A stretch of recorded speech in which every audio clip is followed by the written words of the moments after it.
ഗ്രേഡിൻ്റെ അക്കാഡമിയുടെ പുതിയൊരു ക്ലാസ്സിലേക്ക് സ്വാഗതം. നമ്മൾ പഠിച്ചുകൊണ്ടിരുന്നത് 6ാമത്തെ ചാപ്റ്ററാണ്.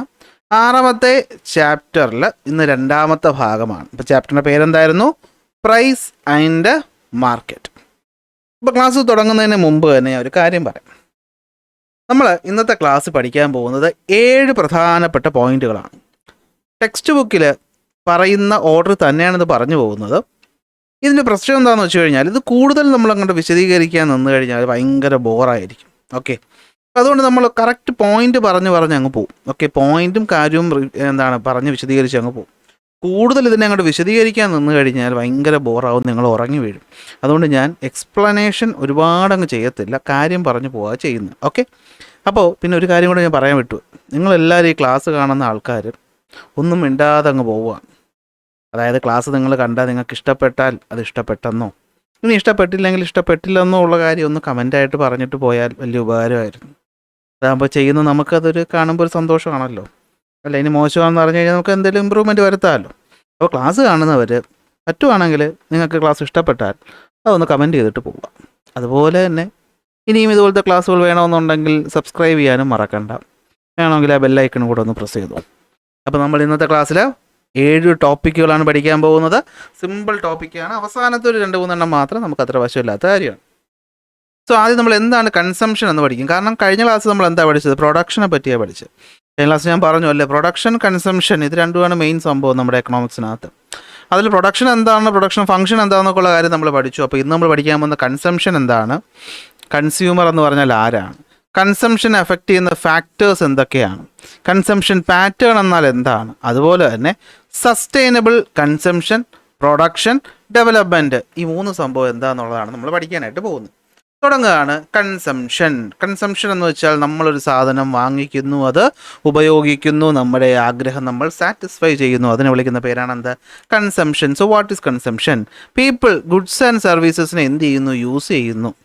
ഓക്കെ, ആരാ ഇത് പ്രൊഡ്യൂസ് ചെയ്യുന്നത്? പ്രൊഡക്ഷൻ പ്രോസസ്സിലൂടെ നമ്മൾ ഉൽപ്പാദിപ്പിക്കുന്ന ഗുഡ്സ് ആൻഡ് സർവീസ് നമ്മൾ വാങ്ങിച്ച് യൂസ് ചെയ്യുന്നു. യൂസ് ചെയ്ത് നമ്മൾ എന്ത് ചെയ്യുന്നു? സ്വയം സാറ്റിസ്ഫൈഡ് ആകുന്നു. അതിനെയാണ് നമ്മൾ എന്ത് വിളിക്കുന്നത്? കൺസംഷൻ എന്ന് വിളിക്കുന്നത്. So people uses the goods and services produced through the production process to meet their needs. അവരുടെ ആവശ്യങ്ങൾ സാറ്റിസ്ഫൈ ചെയ്യാൻ. Such buying and use of goods and services to fulfill one's need is called consumption. എന്തെങ്കിലും വിശദീകരിക്കേണ്ട ആവശ്യമുണ്ടോ? ഇല്ലല്ലോ, ഇത്രയേ ഉള്ളൂ. ഇതാണ് consumption എന്ന് പറയുന്നത്. ഇനി ഇത് ചെയ്യുന്ന ആളെയാണ് നമ്മൾ എന്ത് വിളിക്കുന്നത്? കൺസ്യൂമർ എന്ന് വിളിക്കുന്നത്. അപ്പോൾ രണ്ടാമത് പഠിക്കാൻ പോകുന്ന പോയിന്റ്, ആരാണ് consumer? Consumer is a person, അതൊരു വ്യക്തിയാണ്. അയാൾ എന്ത് ചെയ്യും? ഹു ബൈസ്, അത് സാധനം വാങ്ങുന്നു. ദെൻ യൂസസ്, എന്ത് ചെയ്യുന്നു? ഗുഡ്സോ അല്ലെങ്കിൽ സർവീസോ നമ്മൾ വാങ്ങുന്നു, അത് ഉപയോഗിക്കുന്നു. എങ്ങനെ ചുമ്മാ തരുമോ? ഇല്ല. ബൈ പേയിങ് ഇറ്റ്സ് പ്രൈസ്, ഒന്നിൽ വില തരും, അല്ലെങ്കിൽ പിന്നെ തരാമെന്ന് പറഞ്ഞോ ഉറപ്പിന്മേൽ നമ്മൾ എന്ത് ചെയ്യുന്നു? സാധനം വാങ്ങിച്ചിട്ട് നമ്മളത് ഉപയോഗിക്കുന്നു. നമുക്ക് എന്ത് കിട്ടുന്നു? സാറ്റിസ്ഫാക്ഷൻ കിട്ടുന്നു.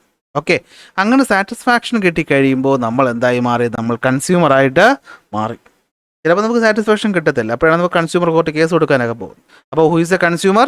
A consumer is a person who buys and uses goods and services either by paying its price or by agreeing to pay it later. അല്ലേ, ഇപ്പോൾ കൊടുക്കാമെന്നോ അല്ലെങ്കിൽ എന്താണ് പിന്നെ കൊടുക്കാമെന്നോ ഉറപ്പിന്മേലോ സാധനം വാങ്ങി ഉപയോഗിക്കുന്ന ആളാണ് ഉപഭോക്താവ് അല്ലെങ്കിൽ കൺസ്യൂമർ എന്ന് പറയുന്നത്.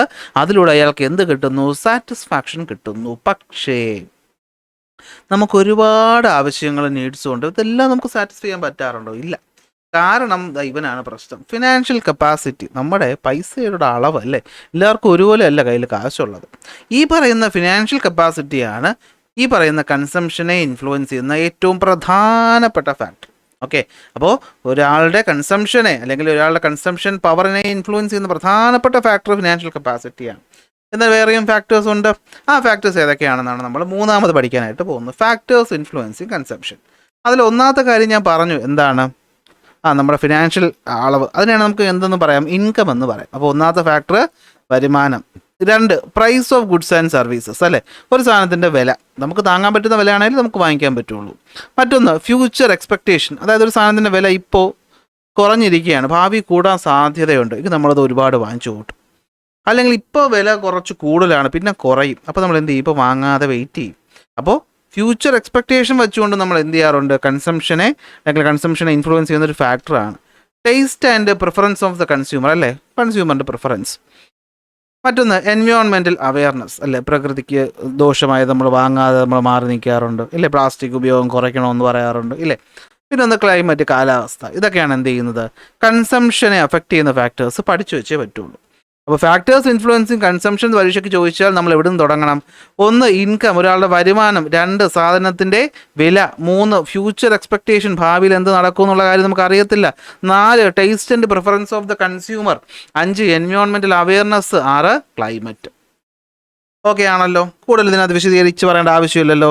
അങ്ങനെയാണെങ്കിൽ എന്താണ് ഈ കൺസംഷൻ പാറ്റേൺ എന്ന് വെച്ച് കഴിഞ്ഞാൽ, നോക്കണം, നമ്മുടെ കയ്യിൽ കാശ് കിട്ടിയാൽ നമ്മളെല്ലാവരും അത് ഒരുപോലെ അല്ല ചിലവാക്കുന്നത്. ഓക്കെ, കൺസംഷൻ പാറ്റേൺ നമുക്ക് പല രീതിയിലുണ്ട്, അല്ലേ. നമ്മൾ പറയാറുണ്ട് ചിലവ് ഭയങ്കര ദൂർത്തടിയാന്ന് നമ്മൾ പറയാറുണ്ട്, അല്ലേ.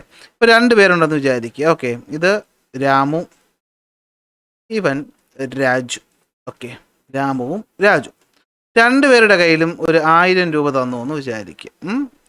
ഒരാൾക്ക് കുറച്ച് നല്ല സ്വഭാവമൊക്കെ ഉണ്ട്, അയാൾ എന്ത് ചെയ്തു, ഒരു 500 രൂപ സേവ് ചെയ്ത് വെച്ചു. ബാക്കി 500 രൂപ എന്ത് ചെയ്തു, അയാൾ ചിലവാക്കി. ബാക്കി 500 രൂപ അയാൾ എന്ത് ചെയ്തു, ചിലവാക്കി. ഇഷ്ടപ്പെട്ട സാധനമൊക്കെ വാങ്ങിച്ചു. എന്നാൽ ഈ പറഞ്ഞ രാജു ആണെങ്കിൽ എന്ത് ചെയ്തു, സേവിങ്സ് ഒന്നുമില്ല, നേരെ ഈ 1000 രൂപ അങ്ങ് ഡയറക്റ്റായിട്ട് ചിലവാക്കി, അടിച്ച് തീർത്തു. ഓക്കെ, അതായത് പിന്നീട് ബാക്കിയൊന്നും വച്ചില്ല. 2 പേര് ചെയ്തതിൻ്റെ പേരും കൺസംഷനാണ്. ഒരാളത് വേറൊരു രീതിയിൽ ചെയ്തു, സേവിങ്സിലൂടെ ചെയ്തു, ഒരാൾ മറ്റൊരാൾ അടിച്ചു പൊളിച്ച് കളഞ്ഞു. അപ്പോൾ ഈ പൈസ നമ്മൾ സ്പെൻഡ് ചെയ്യുന്നത്, അല്ലെങ്കിൽ നമ്മൾ സാധനങ്ങൾ വാങ്ങുന്നത് പല ഫാക്ടേഴ്സിനെ അടിസ്ഥാനപ്പെടുത്തിയാണ്. ഇതെല്ലാവർക്കും ഒരുപോലെ ആകണമെന്നില്ല. അതായത് കൺസംഷൻ പാറ്റേൺ എന്ന് വെച്ച് കഴിഞ്ഞാൽ, കൺസംഷൻ പാറ്റേൺ എന്താ കാണിക്കുന്നത് എന്ന് നമ്മളോട് ചോദിക്കുകയാണെങ്കിൽ നമുക്ക് പറയാൻ പറ്റും, it shows how to utilise a person's or family's total income for different needs and wants such as food, cloth, shelter, transportation, health, education and entertainment. എന്ന് വെച്ചാൽ എന്താ, ഒരാൾ അയാൾക്ക് കിട്ടുന്ന പൈസ എന്തിനു വേണ്ടി ചിലവാക്കുന്നു എന്നതിൻ്റെ അതിൻ്റെ ആ ഒരു രീതിയാണ് നമ്മൾ കൺസംഷൻ പാറ്റേൺ എന്ന് പറയുന്നത്. ഇത് എന്തല്ല, ഇത് vary from person to person. ഇത് വ്യക്തികൾക്കനുസരിച്ച് മാറിക്കൊണ്ടിരിക്കും. ഇത് വ്യക്തി എന്നല്ല, ഗവൺമെൻറ്, അതുപോലെ തന്നെ മറ്റ് ഇൻസ്റ്റിറ്റ്യൂഷൻസ്, എല്ലാവർക്കും ഈ കൺസംഷൻ പാറ്റേൺ ഉണ്ട്, അല്ലേ. നമുക്കറിയാം, ഇപ്പോൾ ഇന്ത്യ ഗവൺമെൻറ് കൺസംഷൻ ചെയ്യുന്ന രീതിക്ക് ആയിരിക്കത്തില്ല അമേരിക്കയിലെ ഗവൺമെൻറ് ചെയ്യുന്നത്, അല്ലെ. അവർ കുറച്ചുകൂടി ഡെവലപ്ഡ് ആണ്, കാശുണ്ട്, അല്ലെ. ഒരു സർക്കാർ ഉദ്യോഗസ്ഥൻ ഒരു സാധനം വാങ്ങിച്ച് കൺസ്യൂം ചെയ്യുന്ന പോലെ ആയിരിക്കത്തില്ല ഡെയിലി ജോലിക്ക് പോകുന്ന ഒരാളുടെ ഫാമിലി കൺസ്യൂം ചെയ്യുന്നത്, അല്ലേ. അടുത്ത മാസം ശമ്പളം കിട്ടുമെന്ന് ഉറപ്പുള്ളവൻ കടം വാങ്ങിയും ചിലവാക്കും. പക്ഷേ ഡെയിലി ജോലിക്ക് പോകുന്നവൻ അങ്ങനെ ഉറപ്പിക്കാനൊന്നും പറ്റത്തില്ല, അല്ലേ. പ്രശ്നങ്ങളുണ്ടാവാം. ഇതിനെയാണ് നമ്മൾ സിമ്പിളായിട്ട് എന്തെന്ന് പറയുന്നത്, കൺസംഷൻ പാറ്റേൺ എന്ന് പറയുന്നത്. So what is consumption pattern? Consumption pattern indicates how to utilize a person's or family's total income. ഈ ബാക്കി എക്സാമ്പിൾ ഫുള്ള് കാണാതെ പഠിക്കണം, നിങ്ങൾ ഇത് മാത്രം പഠിച്ചാൽ മതി. കൺസംഷൻ പാറ്റേൺ എന്ത് ചെയ്യും, how to utilise a person's or family's total income. ഒരു വ്യക്തിയുടെയോ അല്ലെങ്കിൽ ഒരു കുടുംബത്തിൻ്റെയോ പൈസ എന്തിനു വേണ്ടി ഉപയോഗിക്കുന്നു എന്നതിൻ്റെ പാറ്റേണിനെയാണ് നമ്മൾ കൺസംഷൻ പാറ്റേൺ എന്ന് വിളിക്കുന്നത്. ഈ കൺസംഷൻ പാറ്റേണിലാണ് പ്രശ്നം ഇരിക്കുന്നത്. കാരണം കൺസംഷൻ പാറ്റേൺ നല്ല രീതിയിൽ പോയാൽ ഒരാൾ മെച്ചപ്പെടും, മോശം രീതിയിൽ പോയാൽ ഒരാൾ കഷ്ടപ്പെടും. അതായത് നമുക്ക് നമ്മുടെ കയ്യിലുള്ള റിസോഴ്സ് എന്ന് പറയുന്നത് എന്താണ്, ലിമിറ്റഡ് റിസോഴ്സാണ്. എന്ന് വെച്ചാൽ മാസം കിട്ടുന്ന ശമ്പളം ആലോചിച്ചാൽ മതി, അതൊരു നിശ്ചിത അളവിലല്ലേ കിട്ടുള്ളൂ, അല്ലാതെ ഇങ്ങനെ വന്നുകൊണ്ടിരിക്കുമോ? ഇല്ല. പക്ഷേ നമ്മുടെ ആവശ്യങ്ങളെന്ന് പറയുന്നത് എന്താണ്, അൺലിമിറ്റഡ് ആണ്, അല്ലേ. എന്താണ്, അൺലിമിറ്റഡ് ആണ്. നമ്മുടെ എക്കോണമി ഫേസ് ചെയ്യുന്ന ഏറ്റവും പ്രധാനപ്പെട്ട ഒരു ചലഞ്ച് എന്ന് പറഞ്ഞാൽ ഇത് തന്നെയാണ്, അല്ലേ. നിങ്ങളുടെ അച്ഛന് ഇപ്പോൾ അല്ലെങ്കിൽ അമ്മയ്ക്ക് ഒരു മാസം ശമ്പളം കിട്ടിയാൽ പ്രധാന പ്രശ്നം അതാണ്, നമ്മൾ കാശിൽ എന്തിനൊക്കെ വേണ്ടിയിട്ട് ചിലവാക്കും, അല്ലേ. വീട്ടിൽ സാധനം വാങ്ങാൻ ചിലവാക്കും. ഒന്ന് ആലോചിച്ച് നോക്കി, ഒരു 50,000 രൂപ മാസം കിട്ടുന്ന ഒരാൾ ആദ്യം പോയി ഒരു ഐഫോൺ വാങ്ങിച്ചാൽ കാര്യം ശരിയാവും. ബാക്കി ഒരു മാസം വീട്ടിൽ ചിലവിന് എന്ത് ചെയ്യും, അല്ലേ. പക്ഷേ ഐഫോൺ വാങ്ങുക എന്ന് പറയുന്നത് നമ്മുടെ ഒരു ആവശ്യമല്ലേ, ആവശ്യമില്ലല്ലോ, അത്യാഗ്രഹം അല്ലെങ്കിൽ ഒരു ആഗ്രഹമല്ലേ. അപ്പോൾ ഇതിനെ നമ്മൾ ബാലൻസ് ചെയ്യുക എന്ന് പറയുന്നതാണ് നമ്മുടെ എക്കോണമി ഫേസ് ചെയ്യുന്ന ഏറ്റവും പ്രധാനപ്പെട്ട ചലഞ്ച് എന്ന് പറയുന്നത്. അപ്പോൾ നിങ്ങളൊരു ബ്രോഡ് സെൻസിൽ മനസ്സിലാക്കണം, ഇത് സിമ്പിൾ കാര്യമല്ല, നമ്മൾ കുറച്ച് വലിയ മനസ്സോടെ കാണണം. ഓക്കെ, അപ്പോൾ നമ്മുടെ എക്കോണമി ഫേസ് ചെയ്യുന്ന ഏറ്റവും പ്രധാനപ്പെട്ട കൺസംഷൻ എന്ന് പറയുമ്പോൾ അതിൽ ഏറ്റവും പ്രധാനപ്പെട്ട പ്രശ്നം എന്താണ്, ലിമിറ്റഡ് റിസോഴ്സാണ്. കാശ് കയ്യിൽ എപ്പോഴും എല്ലാവർക്കും ഒരുപോലെ അല്ല ഉള്ളത്. ഓക്കെ, അപ്പോൾ ഇതാണ് പ്രശ്നം. അപ്പോൾ ഈ പ്രശ്നത്തിനൊരു സൊല്യൂഷൻ വേണം. ഈ പ്രശ്നത്തിന് ഉള്ളൊരു സൊല്യൂഷനെയാണ് നമ്മൾ സസ്റ്റൈനബിലിറ്റി എന്ന് വിളിക്കുന്നത്. ഇവിടെ നോക്കി പോപ്പുലേഷനിലുണ്ടാകുന്ന ഇൻക്രീസ്, ഇതും എന്താണ്, നമ്മുടെ ഈ റിസോഴ്സുകളൊക്കെ തീർന്നു ഉള്ള പ്രശ്നമാണ്. അതായത് നമ്മൾ കൺസ്യൂം ചെയ്യുന്നതനുസരിച്ച് നമ്മുടെ റിസോഴ്സ് തീരും. ഇത് കാശ് മാത്രമല്ല, നിങ്ങൾ കണക്കാക്കരുത്. ഇപ്പോൾ വീട് വയ്ക്കുകയാണ്, നമ്മൾ മരത്തിലാണ്, തടിയിലാണ് വാതിലും ജനലും ഒക്കെ ഉണ്ടാക്കുന്നത്. അല്ലേ? ഒരുപാട് പേർക്ക് ഒരുപാട് വീട് വയ്ക്കുമ്പോഴത്തേക്ക് ഇതിനനുസരിച്ചുള്ള തടി വേണം. തടി നമ്മൾ ഈ പറയുന്ന കാടിൽ നിന്ന് വെട്ടിയെടുത്ത് തിരിച്ച് നടാത്തിടത്തോളം അത് തീർന്നു പോകത്തില്ലേ? അപ്പോൾ റിസോഴ്സ് എന്ന് പറയുന്ന തടി എന്ന് പറയുന്നത് ലിമിറ്റഡ് ആണ്. പക്ഷെ നമ്മുടെ ആവശ്യം എന്ന് പറയുന്നത് എന്താണ്? അൺലിമിറ്റഡ് ആണ്. നമ്മൾ കാശിട്ടതിനനുസരിച്ച് നമുക്ക് വലിയ വീട് വയ്ക്കണം, 5-6 മുറി വേണമെന്നൊക്കെ നമ്മൾ ആഗ്രഹങ്ങൾ കൂടിക്കൊണ്ടിരിക്കും. സോ അങ്ങനെയാണ് നിങ്ങൾ മനസ്സിലാക്കേണ്ടത്. അപ്പോൾ ഒരു കാര്യം മനസ്സിലാക്കുക, നമ്മുടെ ആവശ്യങ്ങൾ അൺലിമിറ്റഡും നമ്മുടെ കയ്യിലെ റിസോഴ്സ് ലിമിറ്റഡുമാണ്. അപ്പോൾ ഇത് രണ്ടിനെയും കൂടി എങ്ങനെ മാച്ച് ചെയ്യണമെന്ന് ചോദിച്ചാൽ അതിനുള്ള ഉത്തരവാണ് എന്ത്? Sustainable consumption. ഈ സസ്റ്റൈനബിൾ എന്ന വാക്ക് നിങ്ങൾ എവിടെ കേട്ടാലും ഒറ്റ പോയിന്റ് ഓർത്ത് വെച്ചോളണം. എന്താണ്? Future generation. എന്താണ്? ഫ്യൂച്ചർ ജനറേഷൻ, അല്ലെങ്കിൽ കൂട്ടത്തിൽ എൻവയോൺമെൻ്റ് എന്നും കൂടെ ഓർത്ത് വെച്ചു. സസ്റ്റൈനബിൾ എന്നൊരു വാക്ക് സോഷ്യൽ സയൻസിൽ കണ്ടാൽ ഈ 2 പോയിന്റ് നിങ്ങളുടെ ഉത്തരത്തിൽ ഉണ്ടാവണം. അതായത് സസ്റ്റൈനബിൾ കൺസംഷൻ എന്താണെന്ന് ചോദിച്ചാൽ നമ്മൾ സാധനങ്ങൾ കൺസ്യൂം ചെയ്യുന്നു, പക്ഷേ എന്ത് ചെയ്യണം? എൻവയോൺമെൻറ്റിൻ്റെ ഇമ്പാക്റ്റ് കുറവായിരിക്കണം. അല്ലെങ്കിൽ ഫ്യൂച്ചർ ജനറേഷനും കൂടി ഇത് ആവശ്യമുണ്ടല്ലോ എന്നൊരു ബോധം വെച്ചിട്ട് വേണം നമ്മൾ സാധനങ്ങൾ കൺസ്യൂം ചെയ്യാൻ. ഇതിനെയാണ് നമ്മൾ എന്ത് വിളിക്കുന്നത്? സസ്റ്റൈനബിൾ കൺസംഷൻ എന്ന് വിളിക്കുന്നത്. സുസ്ഥിര ഉപഭോഗം. എന്താ സംഭവം? Consumption of goods and services എന്താണ്? Which minimises environmental impact is called sustainable consumption. എൻവയോൺമെൻറ്റിൽ നമ്മുടെ ചുറ്റുപാട്, നമ്മുടെ പ്രകൃതിക്ക് ഇമ്പാക്റ്റ് കുറയ്ക്കുന്ന രീതിയിൽ നമ്മൾ സാധനങ്ങൾ ഉപയോഗിക്കാൻ പഠിക്കണം. അങ്ങനെ ഉപയോഗിക്കുന്ന രീതിയാണ് നമ്മൾ സസ്റ്റൈനബിൾ കൺസംഷൻ എന്ന് വിളിക്കുന്നത്. വേറൊരു രീതി പറഞ്ഞു കഴിഞ്ഞാൽ നമ്മളത് ഉപയോഗിച്ച് തീർത്താൽ പിന്നെ നമ്മുടെ ഭാവി തലമുറയ്ക്ക് ഉണ്ടാകത്തില്ലല്ലോ. So use and reuse of resources considering the future generation is the aim of sustainable consumption. ഇതാണ് മഹാത്മാഗാന്ധി പറഞ്ഞേക്കുന്നത്. സസ്റ്റൈനബിലിറ്റിയെ പറ്റി പറഞ്ഞാൽ മഹാത്മാഗാന്ധിയെ പറ്റി പറയാതിരിക്കാൻ പറ്റത്തില്ല. അദ്ദേഹം പറഞ്ഞൊരു കാര്യമാണ്, earth has enough resources for everybody's need but not for anybody's greed. കൊള്ളാം അല്ലേ? ഭൂമിയിൽ എല്ലാവരുടെയും നീഡ്, ആവശ്യത്തിനുള്ള സാധനങ്ങളുണ്ട്, പക്ഷേ അത്യാഗ്രഹം, ഗ്രീഡ് എന്ന് വെച്ചാൽ അത്യാഗ്രഹത്തിനുള്ളതില്ലെന്നാണ് പറഞ്ഞത്. അപ്പോൾ എന്താണ് ഈ ഗ്രീഡ്? അല്ലെങ്കിൽ ഒരാളുടെ അത്യാഗ്രഹമാണ് സത്യത്തിൽ റിസോഴ്സുകൾ തീരാനുള്ള കാരണം.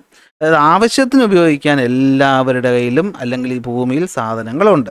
ഓക്കെ, ഇവിടെ നെക്സ്റ്റ് പറയുന്നത് നോക്കിക്കഴിഞ്ഞാൽ നമ്മുടെ സസ്റ്റൈനബിൾ ഡെവലപ്മെൻറ്റ് എന്ന് പറഞ്ഞാൽ നമ്മൾ കുറച്ച് കഴിയുമ്പോൾ പഠിക്കുക. അപ്പം ഞാൻ ഈ പോയിന്റ് പറഞ്ഞിരുന്നതാണ് നല്ലത്. ഇവിടെ നിങ്ങൾ ഓർത്ത് വെച്ചോ അതെന്താണെന്ന് വെച്ച് കഴിഞ്ഞാൽ. ഓക്കെ, അപ്പോൾ എന്താ സസ്റ്റൈനബിൾ കൺസംഷൻ എന്ന് വെച്ച് കഴിഞ്ഞാൽ? Sustainable consumption of goods and services which minimises environmental impact is called sustainable consumption. Okay, എന്താണ്? കൺസ്യൂം ചെയ്യുക, പക്ഷേ പ്രകൃതിക്ക് എഫക്റ്റ് കുറയ്ക്കുക, ഒന്നാമത്തെ പോയിന്റ്. 2, നമ്മൾ കൺസ്യൂം ചെയ്യുമ്പോൾ എന്തുകൂടെ ആലോചിക്കണം? ഫ്യൂച്ചർ ജനറേഷനും കൂടി ഇത് യൂസ് ചെയ്യാനുണ്ടെന്നുള്ള ഒരു കാര്യം മനസ്സിലാക്കിയിട്ട് വേണം നമ്മൾ കൺസ്യൂം ചെയ്യാൻ. അതിനാണ് നമ്മൾ സസ്റ്റൈനബിൾ കൺസംഷൻ എന്ന് വിളിക്കുന്നത്. അങ്ങനെയാണെങ്കിൽ എന്താണ് സസ്റ്റൈനബിൾ പ്രൊഡക്ഷൻ? ആലോചിച്ച് നോക്കട്ടെ, പ്രൊഡക്ഷൻ ഉണ്ടെങ്കിലല്ലേ കൺസംഷൻ ഉള്ളൂ. ഉൽപ്പാദിപ്പിച്ചാലേ വാങ്ങിച്ച് ഉപയോഗിക്കാൻ പറ്റുള്ളൂ. അപ്പം നമ്മൾ എന്ത് ചെയ്യണം? വാങ്ങുന്നതിൽ മാത്രം ഈ പറയുന്ന സസ്റ്റൈനബിലിറ്റിയെ പറ്റി ചിന്തിച്ചാൽ പോരാ, ഉണ്ടാക്കുന്നതിലും ചിന്തിക്കണം. അതായത് നമ്മൾ എന്താ പറഞ്ഞിരിക്കുന്നത്? The primary goal of sustainable production എന്താണെന്ന് വെച്ച് കഴിഞ്ഞാൽ to produce goods and services with minimum exploitation or misuse of natural resources and raw materials. നമ്മളൊരു സാധനം ഉൽപ്പാദിപ്പിക്കുമ്പോൾ വേസ്റ്റ് ഒന്നും ആക്കി കളയരുത്. നമ്മളതിലുള്ള സാധനമൊക്കെ ലിമിറ്റഡ് ആണ് അല്ലേ? ആവശ്യമില്ലാതെ ഒരു സാധനം ഉണ്ടാക്കരുത്, വേസ്റ്റ് ആകുന്ന രീതിയിലും ഉണ്ടാക്കരുത്. കറക്റ്റ് ആവശ്യത്തിന് മാത്രം നമ്മൾ എന്ത് ചെയ്യുക? ഉൽപ്പാദിപ്പിക്കുക. ഓക്കെ, നമ്മൾ ആ കറക്റ്റ് ആവശ്യത്തിന് മാത്രം സാധനങ്ങൾ എന്ത് ചെയ്യുക? ഉൽപ്പാദിപ്പിക്കുക. എന്ത് സാധനമായാലും ശരിയാണ്. Okay, so to produce goods and services, സാധനങ്ങളും സേവനങ്ങളും ഉൽപ്പാദിപ്പിക്കുക വിത്ത് മിനിമം എക്സ്പ്ലോയിറ്റേഷൻ. പ്രകൃതിയെ മാക്സിമം കുറച്ച് മാത്രം എന്ത് ചെയ്യുക? എക്സ്പ്ലോയിറ്റ് ചെയ്യുക. അതുപോലെ തന്നെ എന്താണ്? മിസ്യൂസ് ചെയ്യാതിരിക്കുക, വേസ്റ്റേജ് ഉണ്ടാക്കാതിരിക്കുക. ഇതാണ് എന്തെന്ന് പറയുന്നത്? സസ്റ്റൈനബിൾ പ്രൊഡക്ഷൻ എന്ന് പറയുന്നത്. അപ്പോൾ സസ്റ്റൈനബിൾ പ്രൊഡക്ഷൻ നമുക്ക് എങ്ങനെ അച്ചീവ് ചെയ്യാൻ പറ്റും? സിമ്പിളാണ്. ഒന്ന് എന്ത് ചെയ്യുക? റിസോഴ്സുകളെ എഫീഷ്യൻ്റ് ആയിട്ട് യൂസ് ചെയ്യുക. അപ്പോൾ ഗോൾസ് ഓഫ് സസ്റ്റൈനബിൾ പ്രൊഡക്ഷൻ എന്താണെന്ന് ചോദിച്ചാൽ, ഒന്ന് efficient use of resources. Efficient ആയിട്ട് യൂസ് ചെയ്യുക, മാക്സിമം യൂസ് ചെയ്യുക, വേസ്റ്റേജ് ഒട്ടും ഇല്ലാതാക്കുക. റിന്യൂവബിൾ ആക്കുക. റിസോഴ്സുകൾ മാക്സിമം നമ്മൾ എന്ത് ചെയ്യുക? റിന്യൂ ചെയ്യുക, അല്ലെങ്കിൽ എന്ത് ചെയ്യുക? റീസൈക്കിള് ചെയ്യുക. ഓക്കെ, റീസൈക്കിൾ ചെയ്ത സാധനങ്ങൾ എന്ത് ചെയ്യുക? ഉൽപ്പാദിപ്പിക്കുക. അടുത്ത് എനർജി കൺസർവേഷൻ ഉറപ്പ് വരുത്തുക, എനർജി സേവ് ചെയ്യണം. അതുപോലെ safe workplace for environment and workers, ജോലിക്കാർക്കും അതുപോലെ വർക്ക് ചെയ്യുന്ന സ്ഥലം പ്രകൃതിക്കും എന്തായിരിക്കണം? മാക്സിമം സേഫ്റ്റി എൻഷുർ ചെയ്യണം. അപ്പോൾ ഒന്നുകൂടി ഞാൻ ഓരോ പോയിൻ്റായിട്ട് പറഞ്ഞുതരാം. First point, to reduce environmental impact through efficient use of resources എന്ന് വെച്ചാൽ എന്താണ്? പ്രകൃതിക്ക് നമ്മൾ ഡാമേജ് മാക്സിമം കുറയ്ക്കുന്ന രീതിയിൽ റിസോഴ്സുകൾ മാക്സിമം എന്ത് ചെയ്യണം? എഫിഷ്യൻ്റ് ആയിട്ട് യൂസ് ചെയ്യണം. അതായത് ഏറ്റവും പുതിയ ടെക്നോളജികളൊക്കെ ഉപയോഗിക്കുമ്പോൾ നമുക്കറിയാമല്ലോ അല്ലേ? നമുക്ക് പ്രൊഡക്ഷൻ ഇപ്പോൾ ബൾബിൻ്റെ കേസ് ഞാൻ എടുക്കാം. ഓക്കെ, ഇപ്പോൾ നമുക്കറിയാം ബൾബ്, നമുക്ക് പഴയ ബൾബുണ്ട്, ഇപ്പോഴത്തെ LED ബൾബുണ്ട്. എനർജി ഏറ്റവും കുറച്ച് ഉപയോഗിക്കുന്ന ഏതാ? LED ബൾബ് അല്ലേ. ഇപ്പോൾ പഴയ ബൾബ് നമ്മൾ മാറ്റണം. അല്ലെ ട്യൂബ് ലൈറ്റ് പഴയതിനകത്ത് മെർക്കുറി ഉണ്ട്, അത് പ്രകൃതിക്ക് ദോഷമാണ്, അത് മാറ്റി നമ്മൾ എന്ത് ചെയ്യണം? പുതിയ സാധനങ്ങൾ കൊണ്ടുവരണം. ഇതാണ് ഇവിടെ ഉദ്ദേശിക്കുന്നത്. 2, to maximise renewable possibility of resource. റിന്യൂവബിളിനെ പറ്റി, റിന്യൂവബിൾ എന്ന് വെച്ചാൽ എന്താ? ഇപ്പോൾ നമ്മൾ തന്നെ ആലോചിച്ച് നോക്കി, സോളാർ സാധനങ്ങൾ നമ്മൾ ഉപയോഗിക്കുന്നു, വീടുകളിൽ സോളാർ പാനൽ വയ്ക്കുന്നു. അപ്പോൾ വൈദ്യുതി നമുക്ക് എന്ത് ചെയ്യാം? ഉപയോഗം കുറയ്ക്കാം. അതായത് വൈദ്യുതി നമുക്കറിയാമല്ലോ എന്താണ്, ഇപ്പോൾ ഈ പറയുന്ന തെർമൽ പവർ പ്ലാന്റ് ആണെങ്കിൽ കൽക്കരി കത്തിച്ചിട്ടാണ് ഉണ്ടാക്കുന്നത്. പക്ഷേ കൽക്കരി എന്താണ്? റിന്യൂവബിൾ ആയ റിസോഴ്സ് അല്ല, എന്ന് വെച്ചാൽ തീർന്നു പോകും. പെട്രോളിൻ്റെ ഉപയോഗം കുറയ്ക്കാൻ ഇലക്ട്രിക് വണ്ടികൾ ഉപയോഗിക്കുക, അതൊക്കെയാണ് ഇവിടെ ഉദ്ദേശിക്കുന്നത്. Next, to deliver all the necessary items to people as much as possible through production and recycle ചെയ്യുക. അല്ലെങ്കിൽ നിങ്ങൾ തന്നെ കേട്ടിട്ടുണ്ടായിരിക്കും, മാക്സിമം നമ്മൾ റീസൈക്കിൾ ചെയ്യുക. പ്ലാസ്റ്റിക് സാധനങ്ങൾ പുതിയത് ഉണ്ടാക്കാതെ ഉള്ളതിന് റീസൈക്കിൾ ചെയ്ത് മാക്സിമം യൂസ് ചെയ്യാൻ ശ്രമിക്കുക. വീട്ടിൽ നിങ്ങൾക്ക് സാധനം വന്നു, ഒരു കേടായി, അതിന് വേറെ ഉപയോഗം കണ്ടെത്താൻ പറ്റുമെങ്കിൽ കണ്ടെത്തുക, അല്ല അതിനകത്ത് കളയാതെ എന്ത് ചെയ്യുക? റീസൈക്കിൾ ചെയ്യുക. To ensure maximum energy conservation, ഇത് ഞാൻ പറഞ്ഞു നേരത്തെ. To ensure safe workplace, environment and safety of workers എന്ന് വെച്ചാൽ എന്താ? പ്രകൃതിക്കും ജോലിക്കാർക്കും അപകടകരമായ കെമിക്കൽസ് ഉപയോഗിക്കുന്നത്, പെസ്റ്റിസൈഡ് ഉപയോഗിക്കുന്നത്, ആ കാര്യങ്ങളൊക്കെ നമ്മൾ കുറച്ച് കഴിഞ്ഞാൽ നമുക്ക് എന്ത് ചെയ്യാൻ പറ്റും? സുസ്ഥിരമായ ഉൽപ്പാദനം നടത്താൻ പറ്റും. എന്ന് വെച്ചാൽ പ്രൊഡക്ഷൻ ഒരിക്കലും പ്രകൃതിയെയോ ഭാവിയിൽ ഉപയോഗിക്കാനുള്ള ആൾക്കാരുടെ അല്ലേ അവരുടെ ഉപയോഗിക്കാൻ വേണ്ടി നമ്മൾ സാധനങ്ങൾ ബാക്കി വെച്ച് ചെയ്യണം. ഇതാണ് സസ്റ്റൈനബിൾ പ്രൊഡക്ഷൻ എന്ന് പറയുന്നത്. ഓക്കെ അല്ലേ? ഇത് രണ്ടിനെയും കൂടി ചേർത്ത് പറയുന്നതാണ് സസ്റ്റൈനബിൾ ഡെവലപ്മെൻറ്റ് എന്ന് പറയുന്നത്. ഇത്രയേ ഉള്ളൂ. ഓക്കെ.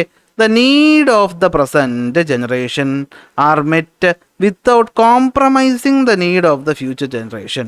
ഇന്നത്തെ ആവശ്യങ്ങൾ നമ്മൾ സാറ്റിസ്ഫൈ ചെയ്യണം, പക്ഷേ അത് ഭാവി തലമുറയുടെ ആവശ്യങ്ങൾ ഇല്ലാതാക്കിക്കൊണ്ടാകരുത്.